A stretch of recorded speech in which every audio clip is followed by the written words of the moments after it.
E quais são os testes, tá? Quais são os principais testes que a gente tem que fazer para poder aumentar ainda mais a nossa hipótese de ser uma síndrome do piriforme?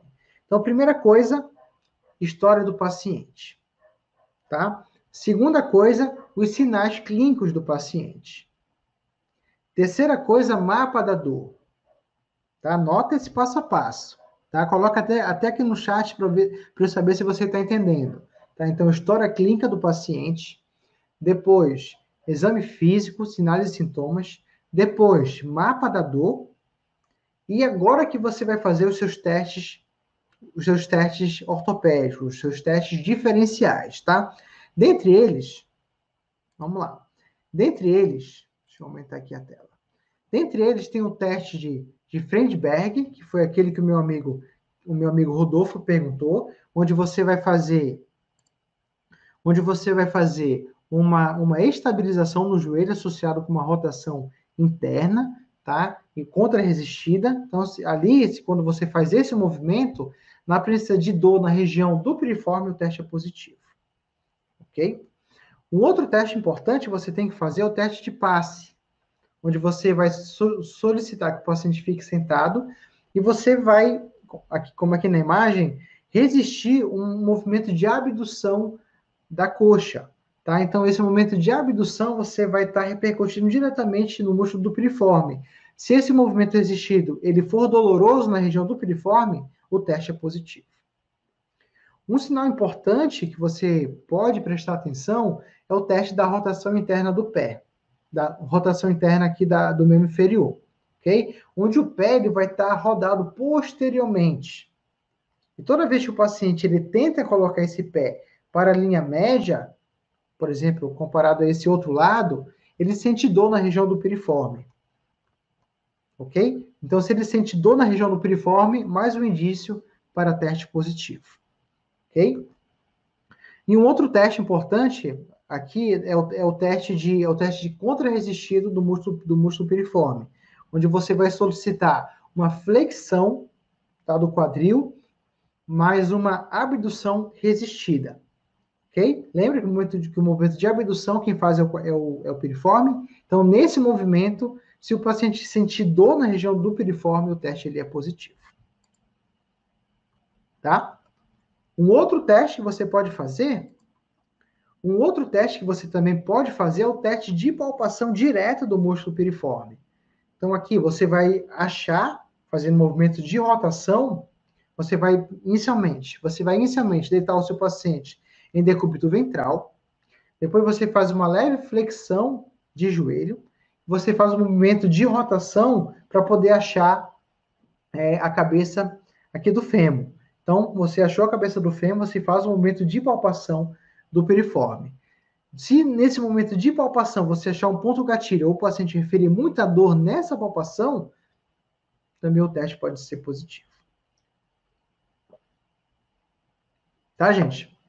Então, aqui, não é um único teste que vai aumentar a sua hipótese de síndrome do piriforme. Tá? É uma associação. História clínica, exame físico, mapa da dor, mais teste diferencial. Ok? Então, é aqui que você vai conseguir clarear sua mente para o diagnóstico diferencial da síndrome do piriforme. Fui claro, gente? Escreve aqui no chat para mim se você entendeu. Se você está entendendo o que eu estou falando. Se está tudo bem. Então, vou repetir essa parte que ela é muito importante, tá? Se você está entendendo isso, se você está comigo, escreve aqui no chat.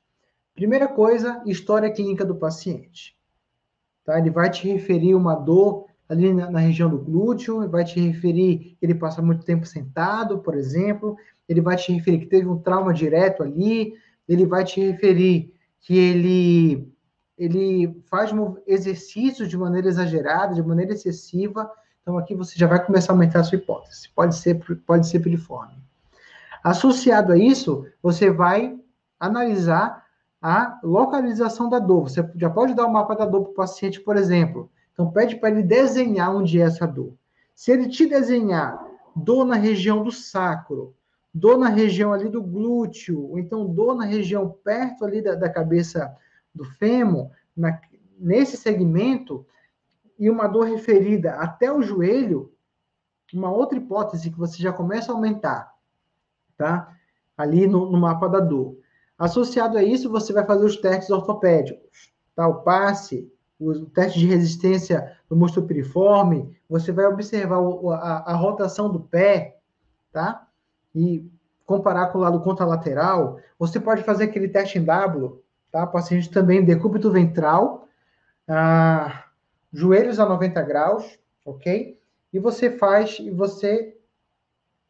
uma rotação, uma rotação externa, tá? Geralmente, quando o paciente tem uma síndrome do piriforme, o lado acometido, ele está um pouco mais ereto comparado com o lado contralateral, tá? Então, aqui é mais uma forma de você identificar o lado comprometido. Aumenta ainda mais a sua hipótese de ser uma síndrome do piriforme. Excelente pergunta. A Joelma está perguntando, tá ratificando aqui na verdade, né, Joelma? História clínica, exame físico, mapa da dor, teste ortopédico. Perfeito. Perfeito, Joelma. Perfeito. Obrigado. Vamos lá. Então, esses são os testes, ok? Que você pode fazer. Anotou aí? Tira print, tira uma foto, vou até deixar maximizado aqui. Tira uma foto, tira print, para você não esquecer quais são esses testes. Então, além desses testes que eu citei, ainda tem outros testes que foi publicado nessa revisão sistemática aqui, tá? E aqui, eu acho que foi o meu amigo Rodolfo que perguntou. Tem um teste de LASEG. LASEG positivo entre 30 e 60 graus. Igualzinho nas radiculopatias. Tá? Então, por isso que o LASEG, ele é um teste muito sensível. Ele não é um teste específico, é um teste sensível. Então, o teste sensível eu faço no início da minha avaliação. Então, se ele for positivo, aumenta aqui a minha hipótese de uma síndrome do piriforme, de uma radiculopatia, de alguma coisa que está pensando ali, raiz nervosa, mas eu não consigo saber exatamente o que é. Tá? Então, eu sei que tem alguma coisa pensando no nervo ciático. Agora, o que é, eu não sei. Então, isso que é um teste sensível, ok? Então, para a síndrome do piriforme, o teste ele é positivo, o teste de LASEG ele é positivo, ok? Um outro teste importante que eu já falei para você é o teste ativo do piriforme, tá? Contra-resistido pode ser contra a minha mão, tá? Então o paciente vai referir dor nessa região.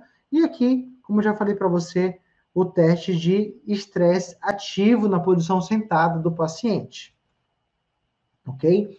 Então, ou seja, esse artigo está me dizendo que se eu fizer um teste de rotação ativa, uma rotação interna ativa, associado ao movimento de contra-resistido do piriforme, eu já aumento muito a minha probabilidade desse paciente ter uma síndrome do piriforme verdadeira.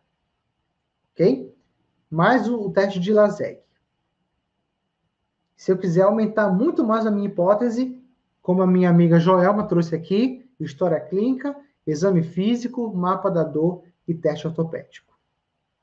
Tá? Então, aqui, gente, estou te dando um passo a passo.